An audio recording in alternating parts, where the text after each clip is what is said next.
1877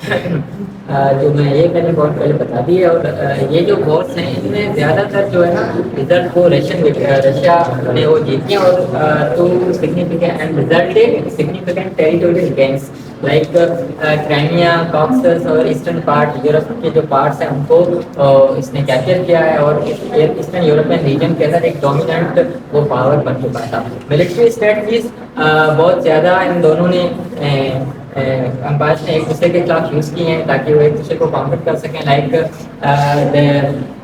فورٹیفیکیشنس، expensive فورٹیفیکیشنس ان دونوں نے use کی تاکہ وہ ایک دوسرے کی جو ہیں اس کو روک سکیں۔ اور اس کے بعد کیولری ہے، کیونکہ اس ٹائم اتنی زیادہ ایڈوانس ٹیکنالوجی نہیں تھی، تو جو ٹروپس کی موبلائزیشن ہے، موبلٹی ہے، وہ کیولری کے ذریعے اور باقی جو چیزیں سپلائی چین ہوتا تھا وہ ان کے ذریعے ہوتا تھا۔ نیول انگیجمنٹس بہت زیادہ ہوئی ہیں، کیونکہ یہ جو بلیک سی اور میڈیٹرینین تھیٹر ہے پورا اس میں جو دونوں امپائرس نے اپنی کوسٹ لائن ہے، اپنی شپنگ لائنس ہیں، ان کو پروٹیکٹ، ان کو کنٹرول کرنے کے لیے بہت زیادہ انگیجمنٹس کی تھی۔ گوریلا ٹیکٹکس بھی یوز ہوئی ہیں، کیونکہ ان دونوں نے امپائرس نے جو ہے رشیا نے یوز کیا تھا وہ کرسچن سلیبس ہیں بوسنیا ہرزیگووینا بلغاریہ کے اندر، انہوں نے اس کو آٹومنس کے ساتھ یوز کیا تھا، اور کرائمین تاتارس کا بھی یہاں پہ کا بہت بڑا رول ہے، اور ڈپلومیٹک الائنسز بنی تھی۔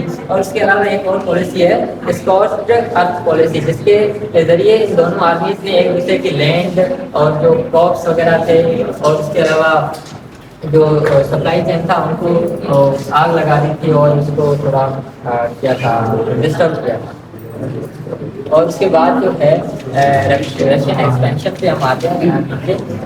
رشین ایکسپینشن یہ کمپلیکس فنومینا ہے جو جس کو جو financial factors Imperial ambitions first of all, کیونکہ رشیا جو ہے اپنے آپ کو وہ ایک اس ریجن کے اندر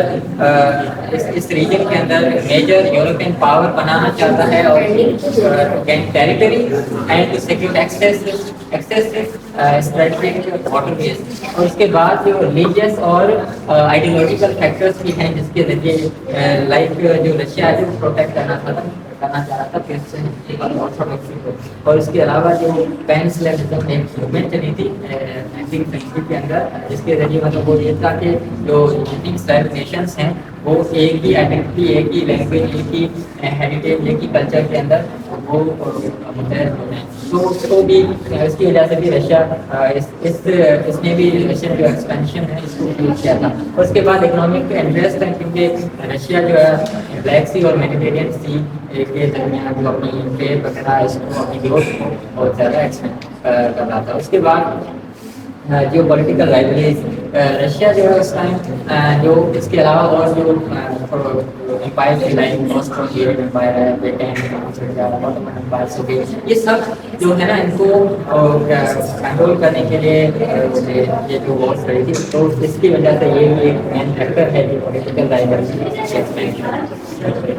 اینڈ ایک اور مین فیکٹر ہے جو کہ یہ ہے کہ ڈکلائن آف آٹومن امپائر، کیونکہ ان پوری وارس کی وجہ سے آٹومن امپائر کے اندر جو ہے وہ ان کا ٹیریٹوریل لاس ہوا تھا، اکنامک اسٹرینتھ ہوا ہے، اور اس کے علاوہ ان کی جو انٹرنل اسٹیبلٹی ہے وہ بھی ڈسٹرب ہوئی تھی، اور اس کی وجہ سے آٹومن امپائر کا وہ ڈکلائن ہو گیا۔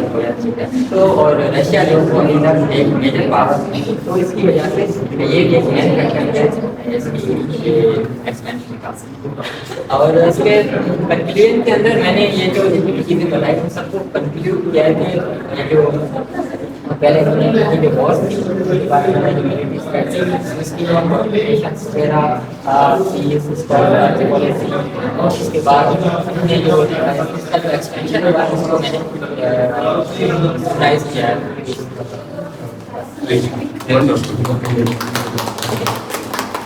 آپ کو ڈیٹا کلیکشن میں کوئی مسئلہ نہیں ہے؟ جی بالکل، ڈیٹا کلیکشن، کیونکہ یہ جو ہے نا میں نے اس کو بہت زیادہ وہ You speak in English, so yes. Can you explain that how you collected the data? Actually I go through some old documents because there was no any books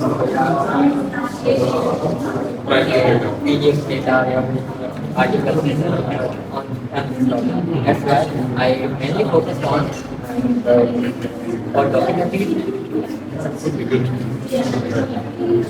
Thank you. Wonderful culture.